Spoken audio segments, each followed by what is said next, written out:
तो मित्रों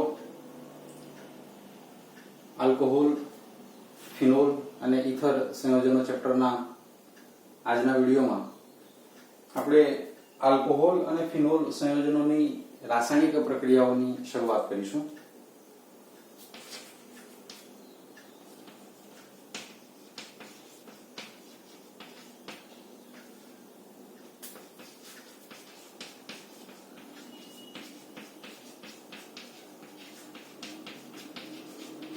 રાસાયણિક પ્રક્રિયાઓ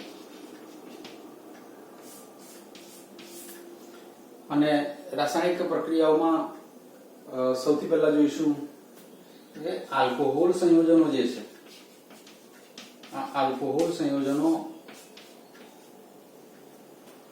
એ કેન્દ્ર અનુરાગી પ્રક્રિયક તરીકે પણ વર્તે છે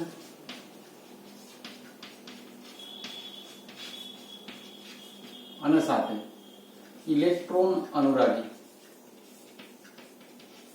પ્રક્રિયક તરીકે પણ વર્તે છે। આલ્કોહોલ સંયોજનો કેન્દ્ર અનુરાગી પ્રક્રિયક તરીકે વર્તે છે અને એ પ્રક્રિયા પરિસ્થિતિ પ્રમાણે ઇલેક્ટ્રોન અનુરાગી પ્રક્રિયક તરીકે પણ વર્તે છે। જ્યારે આલ્કોહોલ સંયોજનો એ કેન્દ્ર અનુરાગી પ્રક્રિયક તરીકે વર્તે ત્યારે O અને H વચ્ચેનો બંધ તૂટે છે, આ બંધ તૂટશે।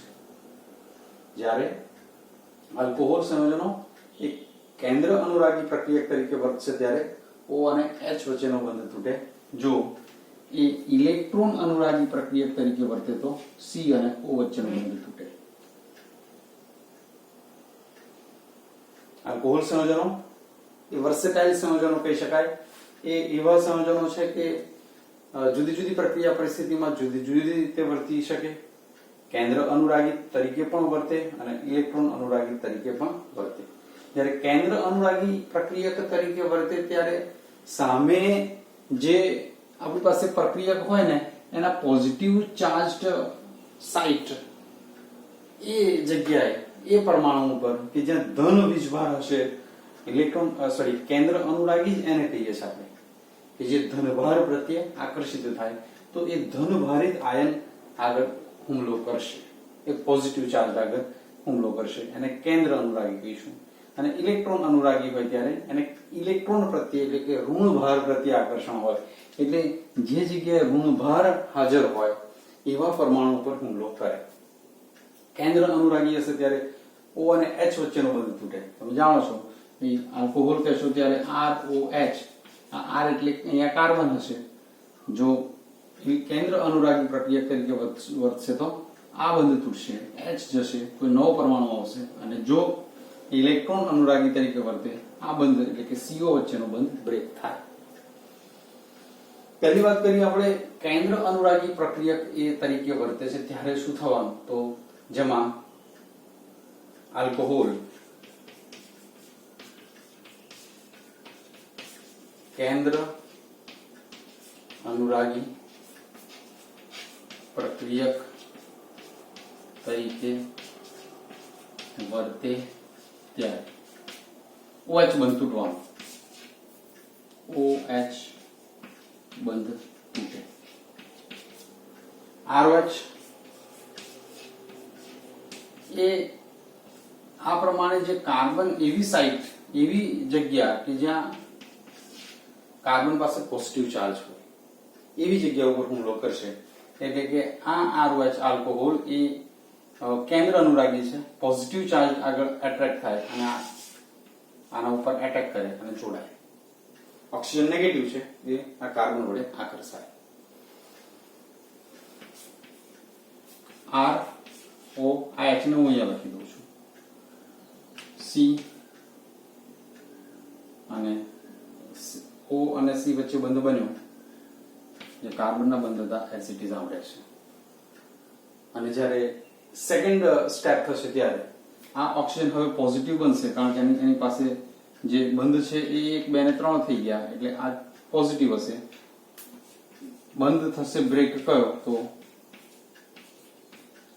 H+ છૂટો પડશે, +H+, આ બંધ હવે તૂટશે। O અને H વચ્ચેનો બંધ તૂટશે એટલે RO H પ્લસ છૂટો પડ્યો. તો આ જે આખી પ્રક્રિયા છે જેમાં આલ્કોહોલ પોતે એ કેન્દ્ર અનુરાગી પ્રક્રિયક તરીકે વર્તી રહ્યો છે અને એ દરમિયાનમાં છેવટે તમે જોયું કે આ OH વચ્ચેનો બંધ હતો એ બ્રેક થયો, H પ્લસ છૂટો પડી ગયો. તો આવી પ્રક્રિયાઓ વિશે સૌથી પહેલા આપણે સમજીશું. એવી પ્રક્રિયાઓ જેમાં આલ્કોહોલ એ કેન્દ્ર અનુરાગી પ્રક્રિયક તરીકે વર્તે છે.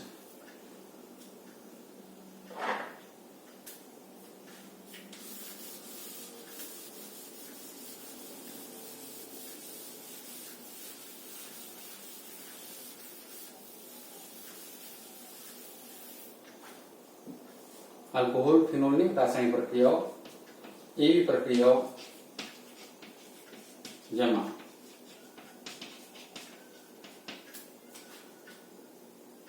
OH બંધ તૂટે અને OH બંધ તૂટવાની જે પ્રક્રિયા છે એમાં સૌથી પહેલું જોઈશું આપણે આલ્કોહોલ અને ફિનોલ ની એસિડિકતા.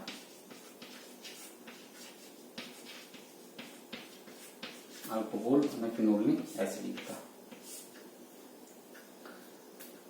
આલ્કોહોલ ફિનોલ સંયોજનો એસિડિક છે એ સમજવા માટે જ્યારે આલ્કોહોલ અથવા ફિનોલ સંયોજનો એ ધાતુ સાથે પ્રક્રિયા કરે, સક્રિય ધાતુ જેવી કે સોડિયમ છે, પોટેશિયમ છે, મેગ્નેશિયમ છે, એલ્યુમિનિયમ, આ બધી સક્રિય ધાતુ સાથે આલ્કોહોલ કે ફિનોલ સંયોજનો પ્રક્રિયા કરે ત્યારે આલ્કોક્સાઇડ બને છે. ફિનોલ હશે તો ફિનોક્સાઇડ બનશે, આલ્કોક્સાઇડ અથવા ફિનોક્સાઇડ બનશે અને સાથે હાઇડ્રોજન વાયુ ઉત્પન્ન થશે. આલ્કોક્સાઇડ અથવા ફિનોક્સાઇડ ઉત્પન્ન થાય અને સાથે હાઇડ્રોજન વાયુ ઉત્પન્ન થશે. જ્યારે કોઈ પદાર્થ ધાતુ સાથે પ્રક્રિયા કરી અને હાઇડ્રોજન વાયુ ઉત્પન્ન કરે ને ત્યારે એની પોતાની લાક્ષણિકતા એસિડિક છે એવું સાબિત થાય. ફોર એક્ઝામ્પલ, HCl જ્યારે સોડિયમ ધાતુ સાથે પ્રક્રિયા કરે ત્યારે NaCl બને પ્લસ હાઇડ્રોજન વાયુ ઉત્પન્ન કરે. આ એસિડ છે માટે ધાતુ સાથેની પ્રક્રિયાથી હાઇડ્રોજન વાયુ ઉત્પન્ન કરે. જ્યારે કોઈ પદાર્થ ધાતુ સાથેની પ્રક્રિયાથી હાઇડ્રોજન વાયુ ઉત્પન્ન કરે છે ત્યારે એનું પોતાનું નેચર એ એસિડિક બની જાય. અહીંયા આલ્કોહોલ કે ફિનોલ એ ધાતુ સાથે પ્રક્રિયા કરીને હાઇડ્રોજન વાયુ ઉત્પન્ન કરે છે. આલ્કોક્સાઇડ ફિનોક્સાઇડ ઉત્પન્ન થાય છે પણ સાથે હાઇડ્રોજન વાયુ ઉત્પન્ન થાય છે, જે બતાવે છે, જે દર્શાવે છે, જે સાબિત કરે છે કે આલ્કોહોલ કે ફિનોલ પોતે એસિડિક છે. જો પ્રક્રિયા આપણે વિચારીએ તો ROH આલ્કોહોલ ની પ્રક્રિયા ધારો કે સોડિયમ ધાતુ સાથે થાય એટલે આ સોડિયમ H ને વિસ્થાપિત કરે, એ H એ હાઇડ્રોજન વાયુ સ્વરૂપે વિસ્થાપિત થશે એટલે બનશે RONA, sodium alkoxide plus half H2. આના જેવી જ પ્રક્રિયાની સાથે કમ્પેર કરો તો સોડિયમ ધાતુ સાથેની પ્રક્રિયાથી હાઇડ્રોજન ઉત્પન્ન થયો એટલે HCl એસિડ છે. સોડિયમ ધાતુ સાથેની પ્રક્રિયાથી આલ્કોહોલ હાઇડ્રોજન વાયુ ઉત્પન્ન કરે છે. એનો અર્થ કે આલ્કોહોલ પોતે એસિડિક છે. ઇથેનોલ સાથેની પ્રક્રિયા વિચારો, CH3 CH2OH પ્લસ સોડિયમ ધાતુ સાથે NaH ને વિસ્થાપિત કરશે, H હાઇડ્રોજન વાયુ સ્વરૂપે વિસ્થાપિત થવાનું, CH3 CH2ONA plus half H2 sodium ઇથોક્સાઇડ મળ્યું, સોડિયમ ઇથોક્સાઇડ પ્લસ હાઇડ્રોજન વાયુ એટલે ઇથેનોલ એસિડિક છે એવું સાબિત થાય છે કે સોડિયમ ધાતુ સાથેની પ્રક્રિયાથી એ સોડિયમ ઇથોક્સાઇડ બનાવે, હાફ H2 વાયુ ઉત્પન્ન થાય છે. પ્રક્રિયાને બેલેન્સ કરવા માટે અહીંયા 2 2 2 અને 1 H2 પણ લખી શકો છો. તો આ પ્રમાણે આલ્કોહોલ સંયોજનો એ આવી સક્રિય ધાતુ સાથે પ્રક્રિયા કરીને હાઇડ્રોજન વાયુ ઉત્પન્ન કરે છે માટે થઈને એ પોતે એસિડિક લાક્ષણિકતા ધરાવે છે. એક વધારાની પ્રક્રિયા જોઈએ આમાં આલ્કોહોલની. ધારો કે આપણી પાસે તૃતીયક બ્યુટાઇલ આલ્કોહોલ છે.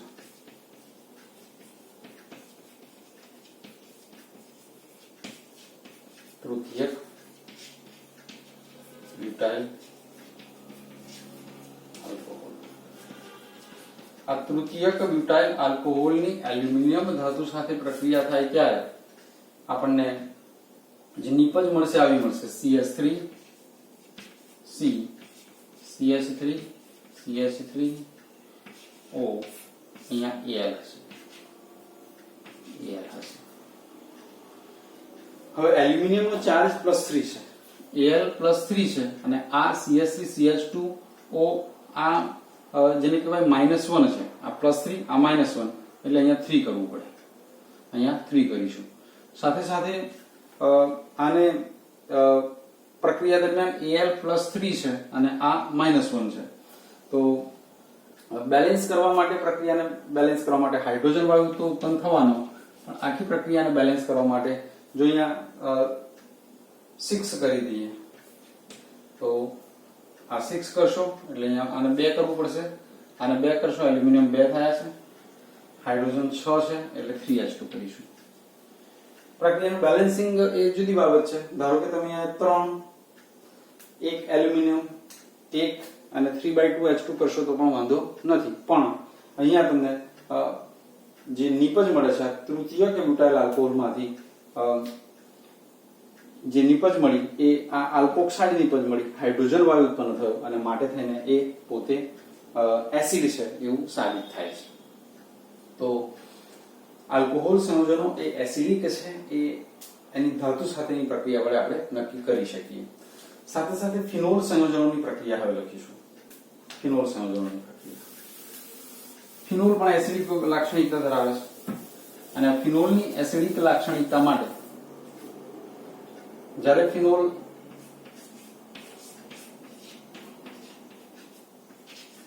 એ સક્રિય ધાતુ સોડિયમ સાથે પ્રક્રિયા કરશે આ NaH ને વિસ્થાપિત કરે H વિસ્થાપિત થશે હાઇડ્રોજન વાયુ સ્વરૂપે બને છે શું તો ONa સોડિયમ ફિનોક્સાઇડ અને સાથે હાઇડ્રોજન વાયુ ઉત્પન્ન થાય છે H2। ફરીથી પાછું એ જ પ્રક્રિયા તમે જોઈ શકો સોડિયમ ધાતુની સાથેની પ્રક્રિયાથી સોડિયમ ફિનોક્સાઇડ બને છે હાઇડ્રોજન વાયુ ઉત્પન્ન થાય છે દર્શાવે છે ફિનોલ પોતે એસિડિક છે। ફિનોલની પ્રક્રિયા NaOH સાથે પણ થઈ શકે સોડિયમ હાઇડ્રોક્સાઇડના જલીય દ્રાવણ સાથે જો ફિનોલની પ્રક્રિયા થાય તમે જાણો છો કે એ બેઝ સાથે પ્રક્રિયા કરે આ સંયોજન જો NaOH બેઝ સાથે પ્રક્રિયા કરે અને ક્ષાર બનાવે તો ફિનોલનું પોતાનું નેચર એસિડિક છે એવું સાબિત થઈ જાય। પ્રક્રિયા દરમિયાન આ NaH ને વિસ્થાપિત કરે H પેલા OH પાસે તો બને છે શું નિપજ એ જ બની કઈ સોડિયમ ફિનોક્સાઇડ પ્લસ H2O ઉત્પન્ન થાય છે સોડિયમ ફિનોક્સાઇડ। તો ફિનોલ પણ એસિડિક છે એવું સાબિત થાય કેવી રીતે NaOH સાથેની પ્રક્રિયાથી એ સોડિયમ ફિનોક્સાઇડ ક્ષાર અને પાણી ઉત્પન્ન કરે એ બેઝ સાથે પ્રક્રિયા કરી રહ્યું છે માટે ફિનોલ પોતે એસિડિક છે એ નક્કી થયું અને આ પ્રક્રિયાઓ દરમિયાન એ આલ્કોહોલ અને ફિનોલ બંનેની પ્રક્રિયા દરમિયાન એક વસ્તુ તમે બરાબર ધ્યાનથી ચેક કરી હશે કે કયો બંધ તૂટે છે તો OH બંધ તૂટે છે O અને H વચ્ચેનો અને એની જગ્યાએ Na આવે છે ઇથેનોલ માં પણ એમ જ થયું H વિસ્થાપિત થયો એની જગ્યાએ Na લે છે। તો આ પ્રક્રિયાઓ વડે આપણે એમ સમજ્યા કે આલ્કોહોલ અને ફિનોલ સંયોજનો એ એસિડિક લાક્ષણિકતા ધરાવે છે। હવે નેક્સ્ટ ટોપિક જોઈશું આપણે કે આલ્કોહોલ સંયોજનો જે છે એની એસિડિકતાની સરખામણી કરીશું।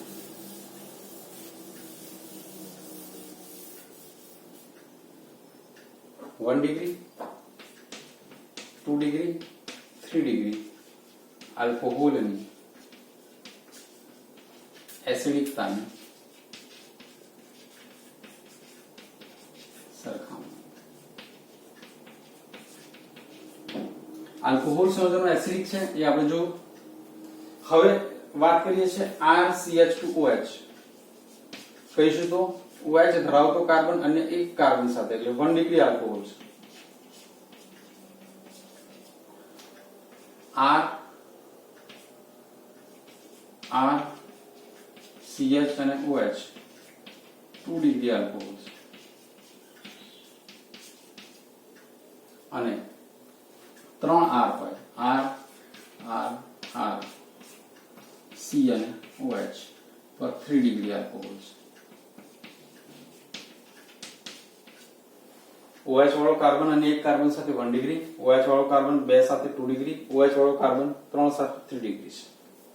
આ ત્રણ એસિડિક છે. આ ત્રણ acidic alcohol 1 degree, 2 degree, 3 degree ને એની એસિડિકતાને આપણે એકબીજા સાથે સરખાવીએ છીએ.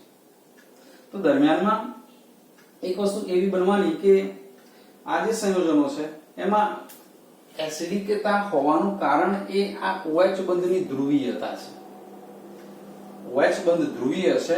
ઓક્સિજન એ પાર્શિયલ નેગેટિવ, હાઇડ્રોજન એ પાર્શિયલ પોઝિટિવ છે અને માટે થઈને જે બંધનું ઇલેક્ટ્રોન યુગ્મ છે O અને H વચ્ચેનું બંધનું ઇલેક્ટ્રોન યુગ્મ એ ઓક્સિજન તરફ ખેંચાયેલું રહે અને માટે થઈને બંધ ધ્રુવીય બને.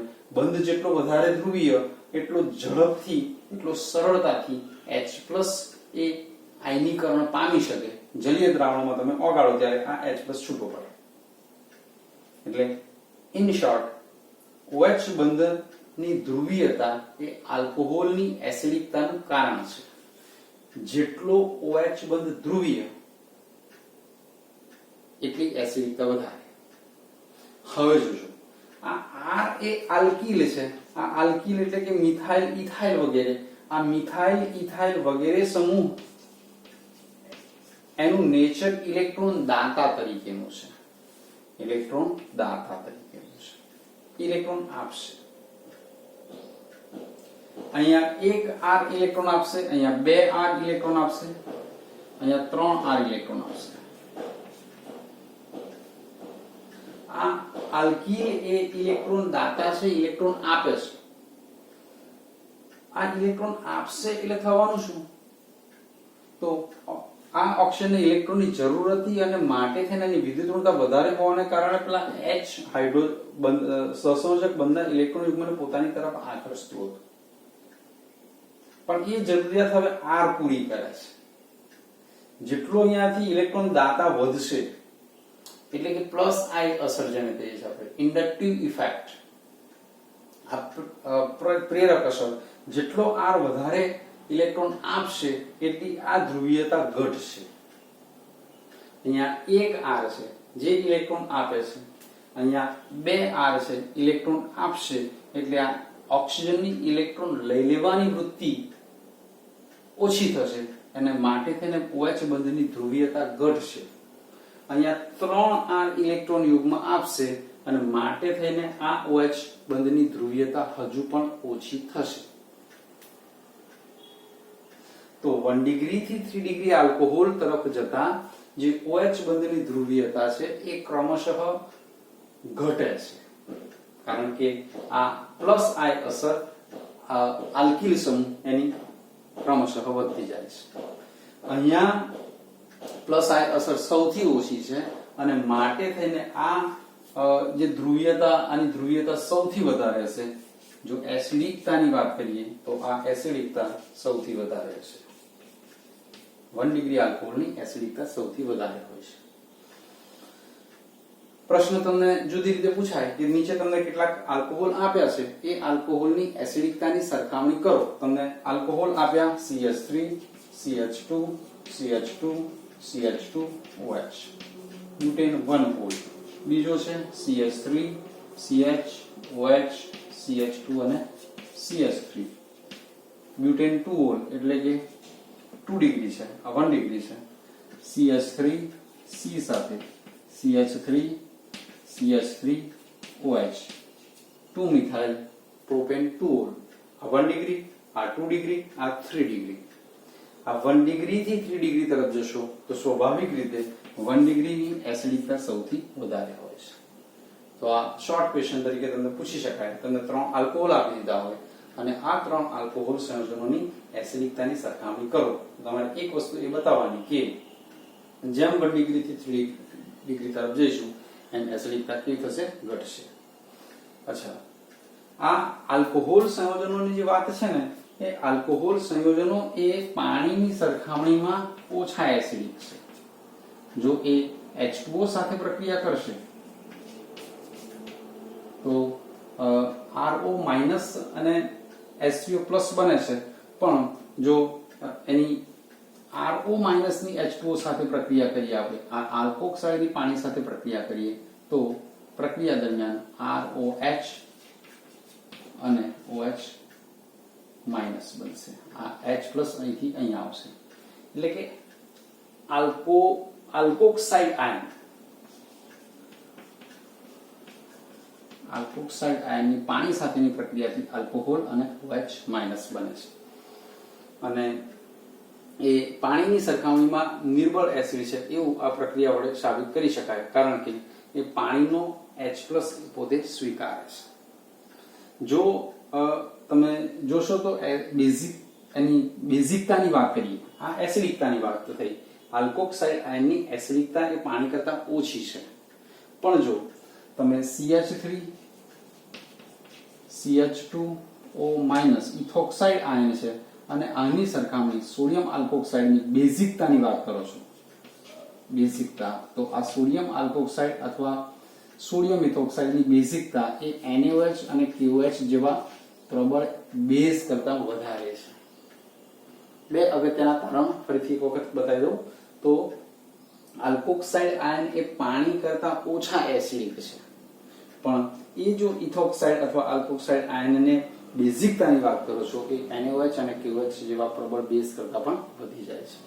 તો આ બધા શોર્ટ ક્વેશ્ચન તરીકે તમને પ્રશ્નો પૂછી શકાય એમ છે. મિત્રો આપણે આજે વાત કરી એ આલ્કોહોલ ફિનોલની રાસાયણિક પ્રક્રિયાઓ અને એ પ્રક્રિયાઓમાં આપણે સૌથી પહેલી પ્રક્રિયા એવી જોઈ કે જેમાં OH બંધ તૂટે છે અને એ OH બંધ તૂટે છે ત્યારે આલ્કોહોલ અને ફિનોલ સંયોજનો એ એસિડિક વર્તણૂક ધરાવે છે એની વાત કરી. સાથે સાથે 1 ડિગ્રી 2 ડિગ્રી 3 ડિગ્રી આલ્કોહોલની જે સરખામણી છે, એસિડિકતાની સરખામણી છે એ સમજ્યા. તો શોર્ટ ક્વેશ્ચન આમાંથી ટૂંકા પ્રશ્નો વગેરે થઈ શકે એમ છે મેં તમને બતાવ્યું પ્રમાણે, તો એને એ પ્રમાણે તૈયાર કરશો. પછીના વિડીયોમાં આપણે એની કેટલીક વધારાની રાસાયણિક પ્રક્રિયાઓ વિશે સમજીશું. Thank you very much.